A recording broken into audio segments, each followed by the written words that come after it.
Welcome student in my YouTube channel. मैं हूँ रिचा और आज हम लोग central TET, UP TET and other state TET exam में आने वाला बहुत ही इम्पोर्टेंट चैप्टर जो है, जिससे हर बार क्वेश्चन आते ही आते हैं, समाजीकरण की प्रक्रिया, जो कि सीडीपी का 4th अध्याय है, चौथा चैप्टर है, उसको पढ़ेंगे। उसमें आज हम लोग पढ़ेंगे कि बच्चे के समाजीकरण में परिवार की क्या भूमिका होती है, बच्चे के समाजीकरण में परिवार क्या रोल प्ले करता है। तो आज हम लोग इस चीज को समझेंगे। अगर आप मेरे चैनल पे नए हो तो चैनल को सब्सक्राइब कर लीजिएगा ताकि मेरी सारी वीडियो आप तक पहुंचती रहे। तो आइए अब हम लोग डिस्कस करते हैं कि बच्चे के समाजीकरण में परिवार की क्या भूमिका होती है। तो परिवार की भूमिका की हम चर्चा कर रहे हैं, तो आइए समझते हैं कि परिवार क्या होता है। समाजशास्त्रीय दृष्टि से परिवार स्त्री पुरुष का एक ऐसा समूह है जो विवाह संबंध, रक्त संबंधों या गोद लेने की व्यवस्था से बनता है तथा एक घर के रूप में पहचाना जाता है। परिवार में कौन से लोग आते हैं? जैसे विवाह संबंध से जो रिलेशन बनता है वो परिवार में आ जाते हैं। जो हमारे ब्लड रिलेशन होते हैं, ब्लड रिलेटिव होते हैं, रक्त संबंध होते हैं, वो सब लोग परिवार में आते हैं। या किसी ने किसी बच्चे को अडॉप्ट कर लिया, गोद ले लिया, तो वो भी परिवार का मेंबर बन जाता है। तो इन सब लोगों से मिलके परिवार बनता है। तो परिवार जैसे कि है अंग्रेजी भाषा की फैमिली शब्द का रूपांतर है परिवार। फैमिली शब्द की उत्पत्ति जो हुई है वो लैटिन भाषा के फॉर्मूलस से हुई है। तो फॉर्मूलस का मतलब होता है कि एक ऐसा समूह जिसमें माता पिता, बच्चे, नौकर और दास हो जाते हैं। ये तो इसकी मीनिंग हो गई कि फैमिली की मीनिंग क्या है। अब आइए हम लोग समझते हैं कि परिवार या कुटुंब, घर या कुटुंब शिक्षा की एक महत्वपूर्ण अनियमित संस्था है। बेलॉट के मतानुसार सबसे पहली सामाजिक संस्था कुटुंब या परिवार ही थी और इसी संस्था से अन्य सामाजिक संस्थाओं का विकास हुआ है। बेलॉट का ऐसा मानना था कि जो सबसे पहली सामाजिक संस्था थी वो परिवार ही थी, यानी जो सामाजिक संस्था सबसे पहले बनी वो परिवार बनी थी और परिवार के बनने के बाद ही अन्य सामाजिक संस्थाओं का विकास हुआ था। तो परिवार के अंदर ही सबसे पहले बालक को सामाजिक संबंधों का ज्ञान होता है। जब एक बच्चा जन्म लेता है और जैसे जैसे वो बड़ा होता है तो उस परिवार के क्या मूल्य हैं, क्या परंपरा है, परिवार के लोग आपस में कैसे रहते हैं, आपस में कैसा संबंध होता है, वो कैसे एक दूसरे का सहयोग करते हैं, एक दूसरे के साथ सहानुभूति रखते हैं, ये सारी चीजें बच्चे को परिवार में ही पता चलती है। इसीलिए कहा जा रहा है कि परिवार के अंदर ही सबसे पहले बालक को सामाजिक संबंधों का ज्ञान होता है। अब जैसे जैसे बालक बड़ा होता जाता है वैसे वैसे वह अपने माता पिता, भाई बहनों तथा परिवार के अन्य सदस्यों के संपर्क में आते हुए प्रेम, सहानुभूति, सहनशीलता, सहयोग, अनेक सामाजिक गुणों को सीखता है। तो जो सामाजिक वैल्यूज होती हैं, जैसे जैसे बच्चा बड़ा हो रहा है, अपने परिवार के लोगों के संपर्क में आ रहा है, वो वैसे वैसे भी देख रहा है कि कैसे परिवार में लोग एक दूसरे के साथ मिलके रह रहे हैं, कैसे परिवार के लोग एक दूसरे के साथ सहानुभूति रखते हैं, एक दूसरे के साथ सिंपैथी रखते हैं, कैसे सहनशीलता का गुण होता है परिवार में, कैसे परिवार के सभी सदस्य एक दूसरे का सहयोग करते हैं, एक दूसरे की मदद करते हैं। और ये जो सामाजिक गुण है, जो सामाजिक मूल्य हैं, सहानुभूति, सहनशीलता, सहयोग, ये सारे सामाजिक गुण बच्चा जैसे जैसे परिवार में बड़ा होता है वैसे वैसे वो सीखता है। तो अब ये सब सामाजिक मूल्य परिवार में बच्चा सीख लेता है और परिवार में रहने वाले लोगों में आपस में रागात्मक, भावात्मक और रक्त संबंध होता ही है। तो इस तरह से परिवार का प्रत्येक सदस्य अपने अपने संबंधों पर आधारित अपने अपने कर्तव्यों और उत्तरदायित्वों को धारण करते हैं एवं आपसी हित, निस्वार्थता तथा समर्पण की भावना के साथ एक दूसरे से जुड़े रहते हैं। परिवार के सदस्यों में एक दूसरे के प्रति समर्पण की भावना भी होती है। तो अब मैं आपसे, जैसे कि मैंने कहा कि एग्जाम के पॉइंट ऑफ व्यू से ये चैप्टर काफी इंपॉर्टेंट है। तो अब सीटेट में, जैसे कि यहाँ मैंने आपको बताया है कि सबसे पहले सामाजिक संस्था परिवार बताया था बेलार्ड ने। तो इससे जो एक क्वेश्चन उठाता है टीईटी में, इस तरह से उठाता है, जैसे कि सेंट्रल टीईटी में एक बार इस तरह से इससे क्वेश्चन पूछा गया था कि परिवार एवं पास पड़ोस बच्चे के सामाजिकरण की, अब 4 ऑप्शन दिया था। पहला था द्वितीयक एजेंसियां हैं, दूसरा था मनोवैज्ञानिक एजेंसियां हैं, तीसरा था प्राथमिक एजेंसियां हैं और चौथा ऑप्शन दिया था मध्य एजेंसियां हैं। तो जैसा कि मैंने आपको बताया कि परिवार एवं पास पड़ोस जो होता है वो बच्चे के सामाजिकरण की क्या होती हैं, प्राथमिक एजेंसियां होती हैं। बच्चे का सामाजिकरण सबसे पहले बच्चे के परिवार में ही होता है। तो इस तरह से क्वेश्चन पूछ लिया जाता है इस टॉपिक में। जैसा कि बच्चे जब अपने परिवार के साथ मिलकर रहना सीखते हैं तभी उसे समाज के नियमों और रीति रिवाजों को मानने का महत्व भी समझ में आ जाता है। जैसा कि माता पिता सामाजिक व्यवहार के ढांचे पर ही बच्चे का सामाजिक विकास होता है। जैसा कि माता पिता का जैसा सामाजिक व्यवहार का ढांचा रहेगा, माता पिता अपने में जिस तरह से व्यवहार करेंगे, उनका आपसी व्यवहार जैसा रहेगा, बच्चे का भी सामाजिक विकास उसी तरह से होता है। इस प्रकार परिवार में रहकर बच्चा उस व्यवहार को सीखता है जो समाज के लिए मान्य है तथा समाज में रहने के लिए आवश्यक है, और बालक का स्थायी विकास भी परिवार में ही रहकर होता है। तो परिवार में रहते रहते बच्चे को ये चीज समझ में आ जाती है कि कौन सी चीजें किस तरह का व्यवहार समाज के लिए मान्य है, किस तरह का व्यवहार अमान्य है। तो वो उस व्यवहार को करता है जो कि समाज के लिए मान्य होता है, और समाज विरोधी जो व्यवहार होता है उसे बच्चा नहीं करता है, जब क्योंकि उसके पेरेंट्स, उसके परिवार में उसको समाज के लिए जो अच्छे व्यवहार हैं, जो अच्छे मूल्य हैं, वो सिखाए जाते हैं।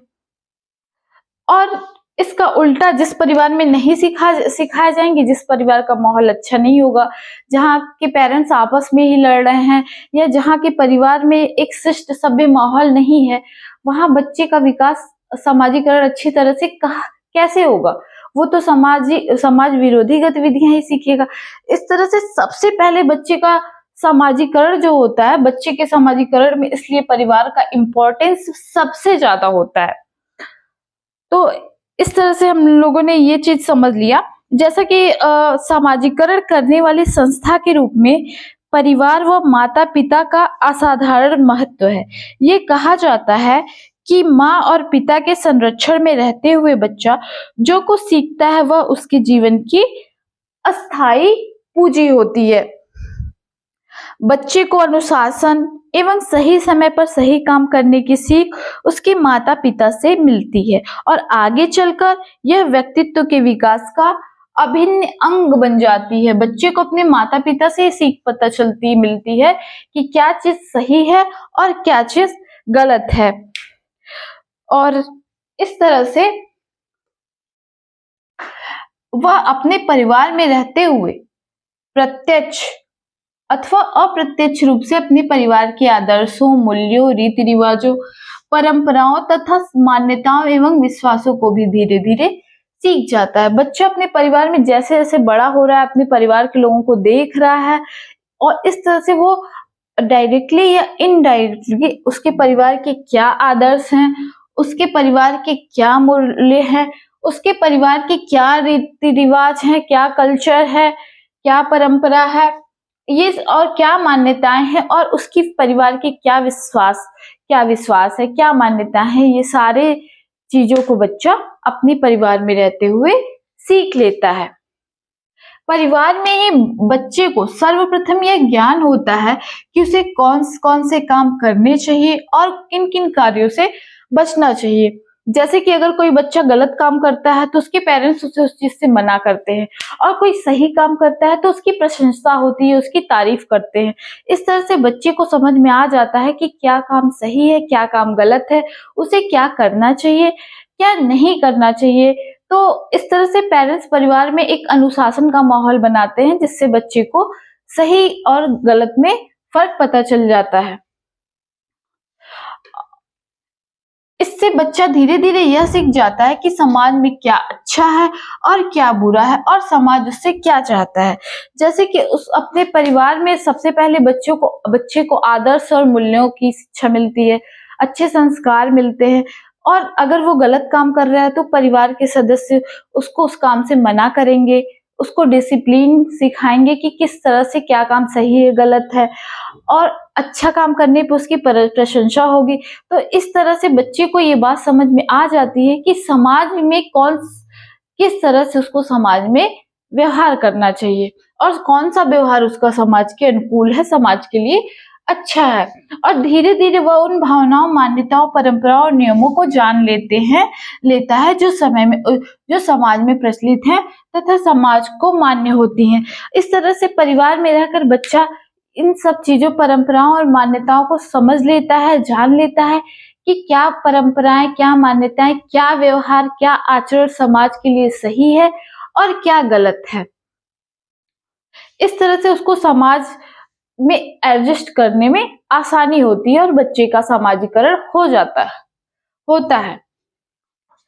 परिवार एवं समाज में अनुकूलित होने की प्रक्रिया को समायोजन कहते हैं और जो सामाजिकरण की प्रक्रिया का अभिन्न अंग है। समायोजन को ही कुछ समाजशास्त्री सामाजिकरण भी कहते हैं। जैसे कि परिवार एवं समाज में अनुकूलित होने की प्रक्रिया को ही समायोजन कहते हैं। समायोजन क्या है?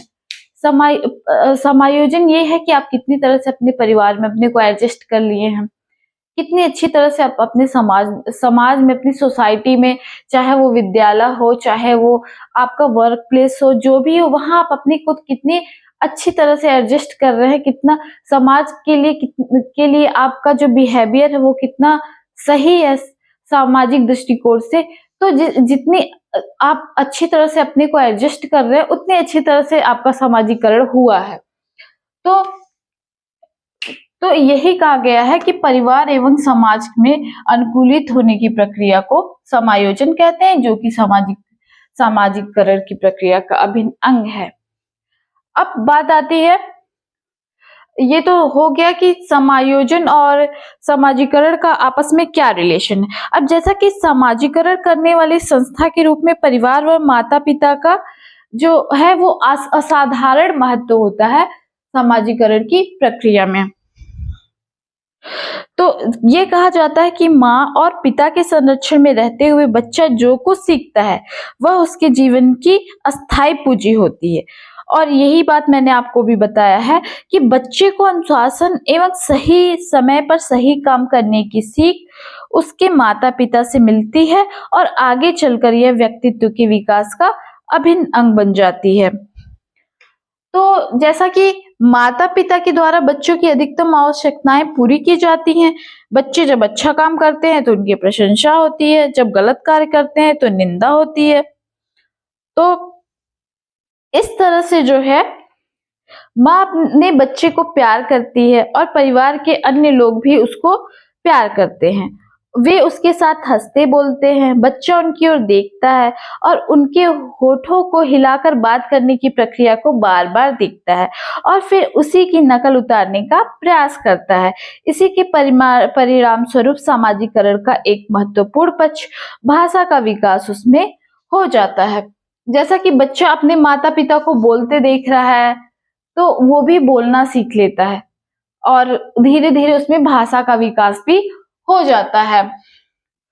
तो ये इस तरह से परिवार में रहकर बच्चा माता पिता से सामाजिक उत्तरदायित्व का अर्थ, क्षमा का महत्व और सहयोग की आवश्यकता सीखता है तथा अपनी मौलिक धारणाओं, आदर्श एवं शैली की रचना करता है। यदि परिवार में परस्पर सहयोग की भावना हो तो बालक में भी सहयोग की भावना का विकास होता है। बच्चे की यह भावना उसके बाह्य समाज से व्यवहार में भी झलकती है।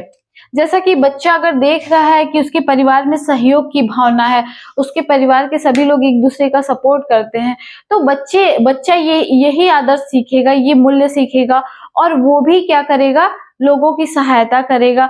तो समाज में भी जो बच्चे ने अपने परिवार में देखा है, सीखा है, उसके समाजीकरण की प्रक्रिया में समाज में भी उसका ये व्यवहार झलकता है, उसका भी नेचर सपोर्टिव हो जाता है, वो लोगों की मदद करता है। इस तरह से बालक के सर्वांगीण विकास में परिवार की अत्यंत महत्वपूर्ण भूमिका होती है। परिवार की सहायता के बिना बालक के विकास अपूर्ण ही रहता है। बालक अपने परिवार का अनुकरण करके ही खुद को समाज में ढालता है और वर्तमान परिदृश्य में अधिकांश वैज्ञानिकों का यह मत है कि एक सभ्य परिवार के बिना एक सभ्य बालक की कल्पना असंभव है। इस तरह से हम देख रहे हैं कि बालक के सर्वांगीण विकास में जो है परिवार बहुत ही इम्पोर्टेंट रोल प्ले करता है। जैसे कि सब कुछ एक दूसरे के साथ कैसे मिलके रहना चाहिए, एक दूसरे का कैसे सहयोग करना चाहिए, एक दूसरे का कैसे रिस्पेक्ट करना चाहिए, कैसे एक दूसरे परिवार में कैसे सब लोग एक दूसरे से प्रेम करते हैं, एक दूसरे के साथ मिलजुल कर रहते हैं, सहनशीलता की भावना और अनुशासन की भावना, ये सब कुछ बच्चा अपने परिवार में सीखता है और इस तरह से परिवार में बच्चे का सर्वांगीण विकास होता है। तो अगर किसी परिवार में इसके अपोजिट माहौल है, इसका उल्टा माहौल है, तो बच्चा कहीं लोग आपस में झगड़ रहे हैं, अच्छी तरह से बात नहीं करते हैं, अच्छी तरह से आचरण नहीं करते हैं, एक दूसरे के साथ मिलजुल के नहीं रहते हैं, एक दूसरे का जो है सपोर्ट नहीं करते हैं, तो ऐसे परिवार में जो बच्चा पलेगा उसका कैसे वो सभ्य बालक बनेगा? क्योंकि बच्चा तो सबसे पहला समाजीकरण बच्चे का परिवार में ही होता है। तो इस तरह से जो है सामाजिकरण एक सभ्य परिवार के बिना एक सभ्य बालक की कल्पना करना असंभव है। इस तरह से हम लोगों ने देखा कि बच्चे के सामाजिकरण में परिवार की भूमिका बहुत ही इम्पोर्टेंट होती है। तो आज का टॉपिक यहीं खत्म होता है और अगर आपको वीडियो अच्छा लगा हो तो वीडियो को लाइक करें और ज्यादा से ज्यादा शेयर करें। Thank you.